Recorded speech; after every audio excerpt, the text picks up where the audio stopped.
How do I feel looking back on 25 years? I'm incredibly proud that we are still here as such a vibrant organisation. We are a bunch of guys who literally learn the game by watching it on YouTube. And they get hit, and they're like, I wasn't ready for that. The sense of camaraderie and seeing that continue off the field. Whereas in the first few years, it was kind of like, this could fall apart tomorrow. All is in readiness here. The stars are out. The big stage is here. The red carpet is rolled out. Looking forward to this, as we like to say, a humdinger. And the question is, can you teach old dogs old tricks? This is a rematch of last year's grand final between the two sides. They made the grand final last year, now a rematch. It was a slugfest. Every single player on that team is a weapon. I'll tell you what, if that doesn't make the hair stand up on the back of your neck, you might want to check your pulse. So, hang on to a partner. This is going to get rough and ready. The two best sides here at the Nationals, the dream rising to the top in Prince fashion. And these boys are going to get it on. Smash mouth in the middle.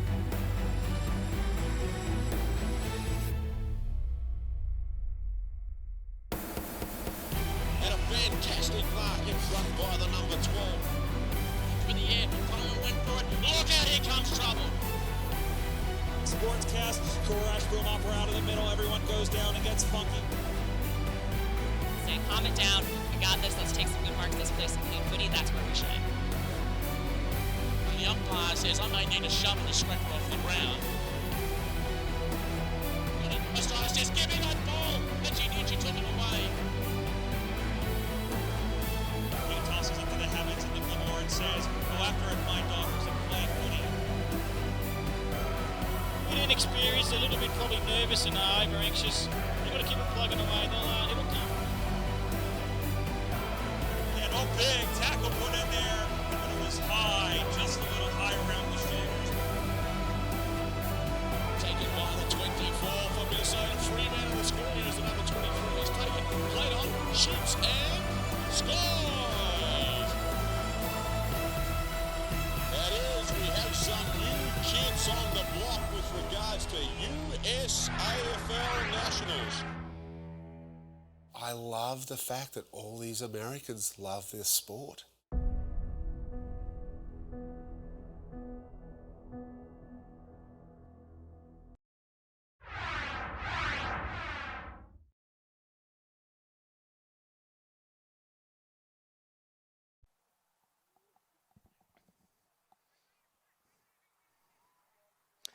And a very good morning and welcome to Day 2 of the 2022 United States Australian Football League National Championships.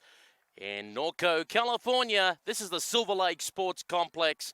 I'm Peter Holden and welcome to Field 4 here on USAFL.com. All thanks to Coopers, Tasmanian and Watch AFL. We're about to witness a Women's Division 1 Pool B match, which is, in theory, an elimination final. We know that on the head-to-head record, the Minnesota Freeze has won through to the grand final, being held at 3 p.m. on Coopers Field later today. And you can obviously catch that on the Coopers Field stream with myself and Brian Barish. 6 hours from now, they will have a game against DC still to play out in their pool game. The winner of this game between Seattle and Denver will be back on this field at 12 p.m. to take on the winner of Pool A, being the San Francisco Iron Maidens, in a semi-final for the right to meet the Minnesota Freeze in the grand final. We've got plenty of action coming up here. We've got men's Division 4 semi-final immediately afterwards. We've also got the women's Division 2 grand final coming up at 2 p.m. today. Umpire holds the ball aloft, and we're underway here in this Pool B match, which is actually an elimination final between Seattle and Denver. Denver wearing the blue jumpers, kicking to the left of screen, kicking to the right of screen, wearing the black and green is the Seattle Grizzlies. As April Munn just struggled to hold on the football there. I should mention there's been a fair bit of rain overnight and quite a bit of dew on the grass, so conditions will be very tricky as Hallie Castana kicks it out towards the wing position. Now being picked up there by Jess Lynn, tries to run away from her opponent, put her on the right boot, dribbling it towards the half-forward flank position. Marissa Poorboy, a former Seattle Grizzly herself, tried to pick it up, couldn't quite control the football. Bumped, hit the ground. Tegan Hamilton wraps her up quickly. Umpire blows the whistle and says, I'll take the football back, please, and call for a ball up. So we're between centre wing and the half-forward flank here for the Denver Bulldogs, the six-time national champions, who are obviously hoping that San Francisco doesn't win today, because if San Francisco wins the grand final, they will tie Denver's record of 6 championships in a row. The kick there out of bounds on the full by Courtney Jessamy, and that will result in a free kick to the Seattle Grizzlies. Alessandra Okosa now has the football. Will kick it. Hallie Kastanek parked herself underneath it. Bo came across at the last second to force the spoil. Amelia Carr does the shepherding work as Bo kicks it off the side of the boot. April Munn goes in to sweep and pick up the football. Slams it on the right boot. Bounces to the 40-metre arc. We're playing on a slightly smaller field here on field 4 as it's picked up by Courtney Howe now gets it across to Amelia Carr. Just got pulled down as she was trying to kick the football. Susan Bruce jumps in there as well. A crash of bodies in the forward pocket at the freeway end of the ground. Through the legs there of Jennifer Anderson. As we said, a slippery ball with a dew on the grass early this morning. France gets the hand pass out. The long kick in towards the middle of the ground. Lindsay Castanek comes out to meet the football. She manages to get around Trujillo. The kick now going to be intercepted by Alcosa. Goes out towards almost the wing position on the tournament central side of the ground. Jessamy now ends up intercepting for the Denver Bulldogs. Got it towards their half-forward flank position. Almost chased up her own kick. Jessamy in there. Ball just went through her legs. Couldn't quite control it. Dickinson in there for the Seattle Grizzlies. Kicked the ball along the carpet. Went up towards the wing position. Umpire blows the whistle. Says in the back. Free kick going the way of the Seattle Grizzlies. No score either side on the Watch AFL scoreboard, with the resulting free kick by Stephanie Peterson going up the line. Excellent mark out there on the lead. Corey Howe now takes it, and she has the football between the centre wing and half-forward flank. Goes long towards the half-forward flank position. Ball hit the deck. Hurry little kick away coming in there by Mossa of the Denver Bulldogs. Comes in towards the centre square. Amelia Carr slapped the ball along the ground. Everyone jumps on the pill. The umpire says free kick for in the back. So Amelia Carr gets on the right boot, kicks it towards the half-forward flank position. Well-weighted kick. And that manages to spot up Katya Hewitt. Hewitt with the footy outside the 40-metre arc. Now decides to square it up, looking for Munn. Just came off hands there momentarily of Anna Thexton, who couldn't quite control it. Munn goes in again, almost a drop kick there.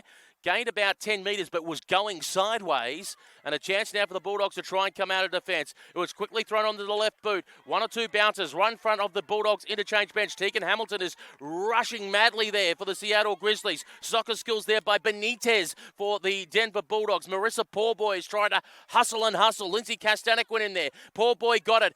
3 Grizzlies wrapped her up, and the umpire says, holding the football. So free kick going the way of the Seattle Grizzlies. It'll end up,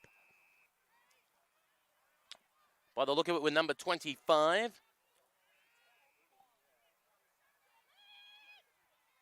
Larissa Trujillo now has the football. Or Trujillo, should I actually say. Pardon my pronunciation. Now with Mossa, who got put into the ground, and the umpire says that's a free kick. Stephanie Mossa has the football on the half-back flank, broadcast side of the ground. Elects to get going on the right boot. Kicks it in towards the Lindsay Castanek direction. What a grab, particularly with the wet ball. Takes it on the defensive side of the centre circles. Now kicks it long and straight down the guts. Trying to attack the football there was Massaros. The ball got away from her. Going in there is Gordin. She's immediately caught. Tries to fire out the hand pass. Zimmerman there as well for Seattle. Can't get clean hands of the football. Rita Hill goes in there, manages to extract the ball. Gave the hand pass to a teammate, but it was too much of a piece of soap because of the dew on the grass and couldn't quite snatch it back. Going in there again is Benitez. Can't get the football out. Ball at the moment being played between the arcs. The umpire's blown a whistle and said free kick. And I believe that's for a holding infringement and will be going Seattle's way. No score either side. Early stages first half on the Watch AFL scoreboard. This is the 2022 United States Australian Football League National Championships. First game on field 4 for day 2, Championship Sunday, thanks to Coopers and Tasmanian. From defence, the kick swings around. Virtually no breeze to speak of, unlike yesterday where there was a 3-goal breeze to the right. Mark taken here by Katya Hewitt, who's been playing ruck, and the umpire blows the whistle and play on. There's a bit of confusion there. I believe the player may have crept over the mark, which would have been a 50, but the umpire says, because of that, go back. So what happened is we do have umpires that wear orange, and they're the club umpires or learning umpires. So what needs to happen is when the umpire calls play on is not to blow the whistle. Usually when the whistle is blown, that might suggest that a player has crept over the mark. So it's a 25 or 50-metre penalty, depending on what league level that you're playing. Or if the player's encroach in the 5-metre zone, that is also a 25 or 50-metre penalty. Those rules vary league to league. Now going in there and trying to get the football out. Originally was Rachel Blum. Bo is there. Lynn dances around. Gets it to Thexton. Dispossessed by Amelia Carr. Ball on the ground as Rachel Blum gets in there. Carr looks for another possession. Taps it on. Ball goes over the boundary line and out of bounds. This occasion taken by Trujillo.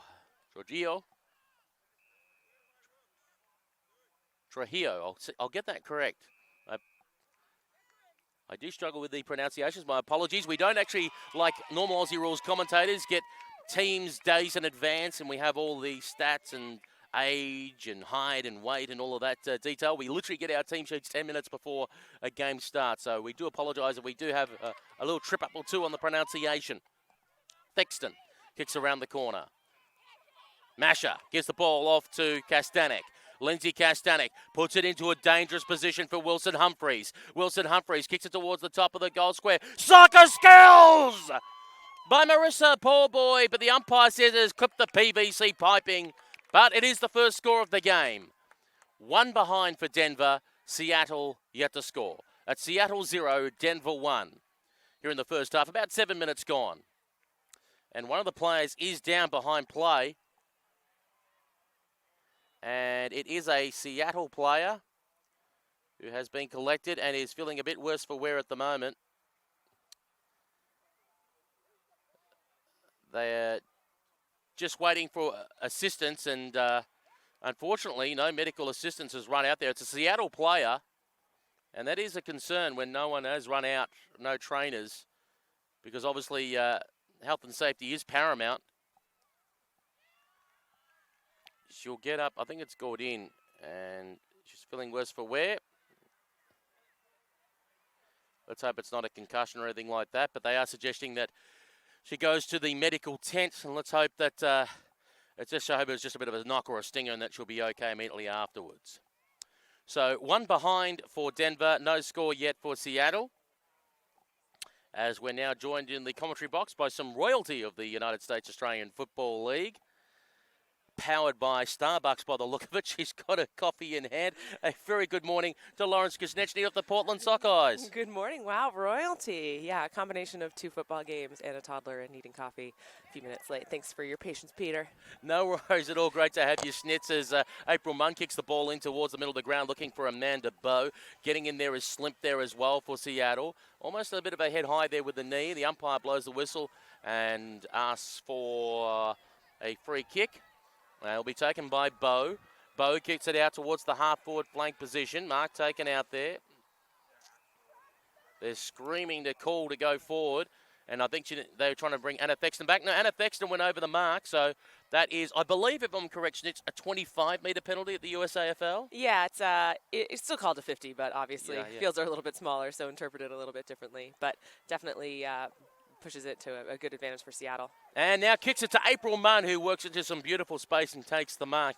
Because we should say, what we call the 50-metre penalty is not standard. You know, in junior football, they use 25-metre penalties. Mostly they use 50-metre penalties throughout what we call professional football in Australia. But even then, you've got the South Australian League, which uses a 25, just to confuse everybody. Yeah, exactly. As we wait for April Munn to have a shot at goal. Deliberate approach, 35 metres out, got some good distance through hands and a minor score. So we're all tied up at 1 apiece. That is Seattle 1, Denver 1. Just chatting earlier to the parents of Amelia Carr, running around at number 13. It's been interesting to see her move from defence now being used as an on-baller. And I have been reliably told that next year she is coming down to Australia to play. Oh, that's amazing. What an amazing experience that'll be for her, especially as an on-baller, just to get some of those skills honed in, get some of that footy intelligence built. And I'm also told she may have acquired some tickets to the FIFA Women's World Cup for soccer. So that might be a bit of additional motivation. Sounds like a pretty fun trip.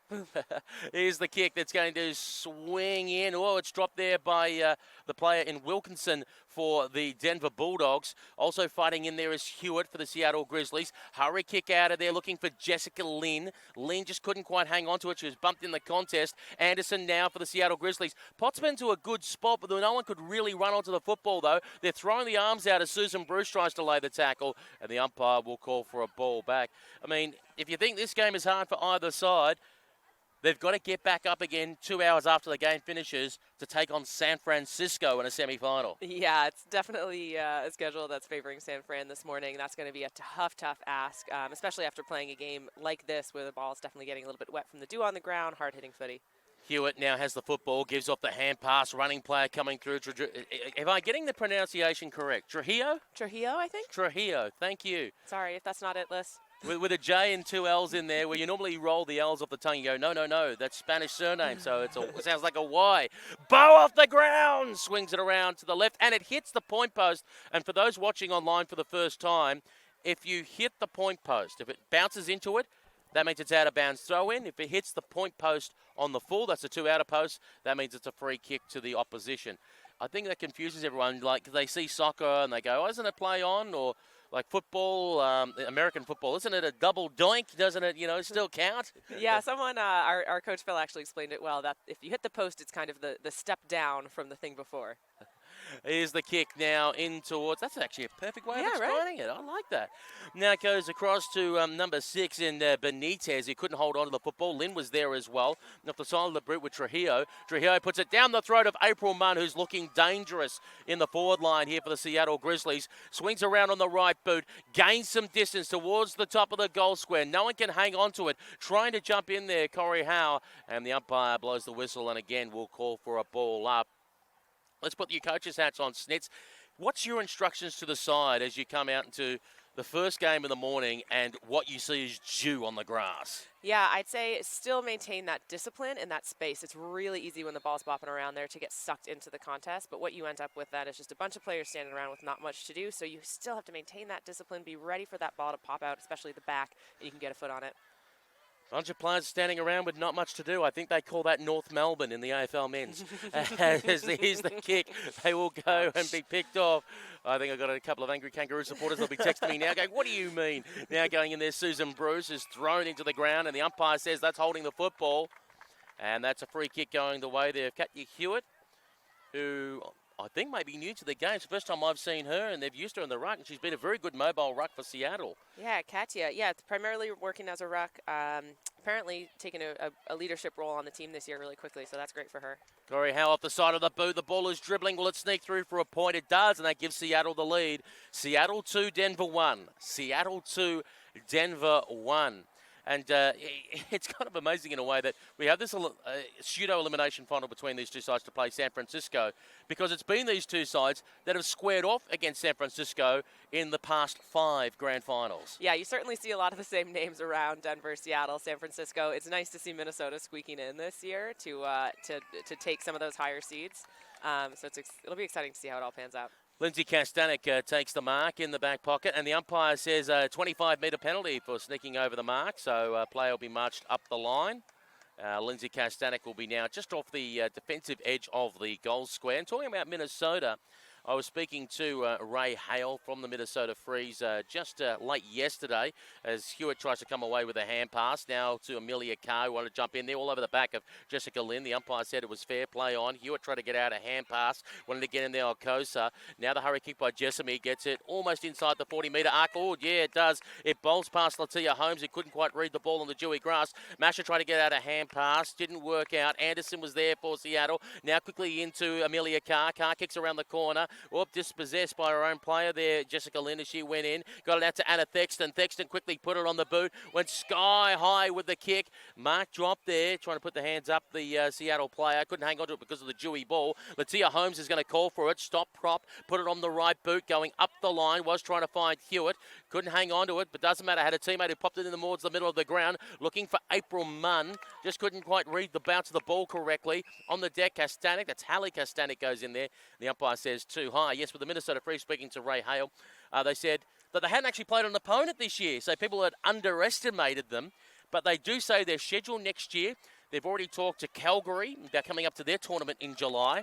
And they said, of course, they'll be attending the Central and Eastern Super Regional that we found out is being held in Kansas City next year.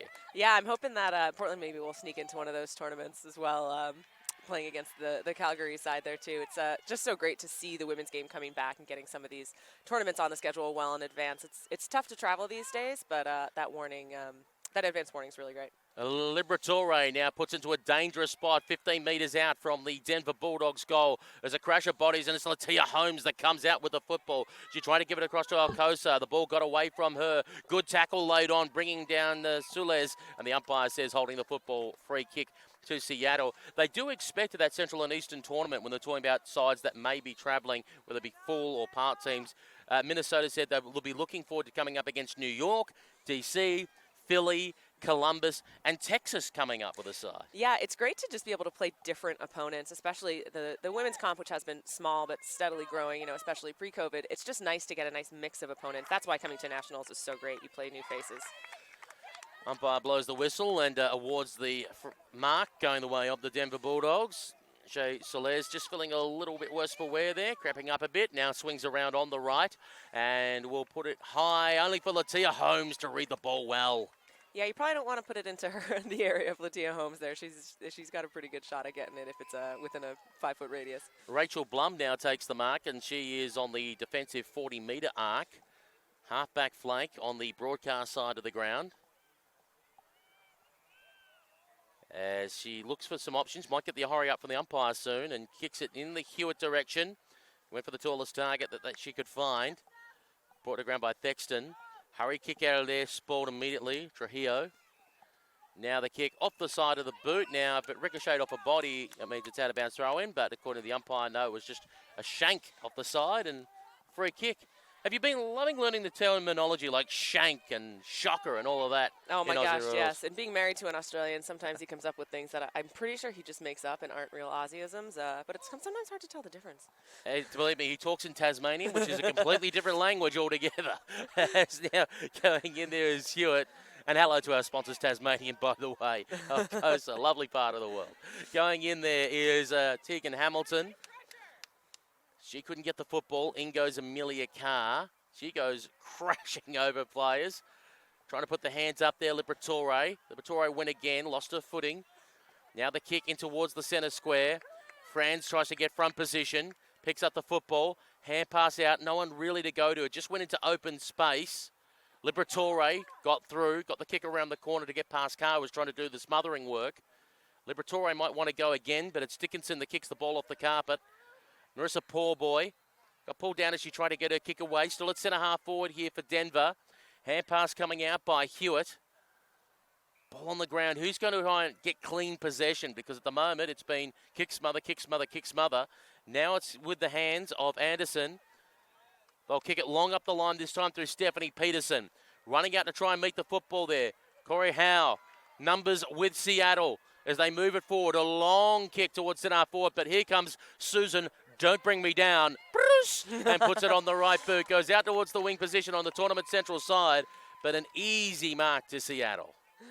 That song always pops into my head whenever I see Millie Bruce now still. Kicks the ball up towards the half-forward flank position. Oh, put it on the right boot. Yes, that's Bo now. Bo takes a diving mark at 45 metres out from goal. I remember chatting to Millie Bruce when I met her for the first time in 2017 at San Francisco when they were doing a training session out there with the Aussie Sparks as the ball goes long in towards the forward pocket. Trying to get the football out. They've got it across to Susan Bruce. That was courtesy of Larson. Now she puts it long up the line. Doesn't quite come off hands. Now Carr goes running in for it with Rita Hill. dispossessed Dickinson. Hill again. As the hooter sounds for half-time, it's 2 behinds to 1 behind. The lead was Seattle 2-1, a very tight contest.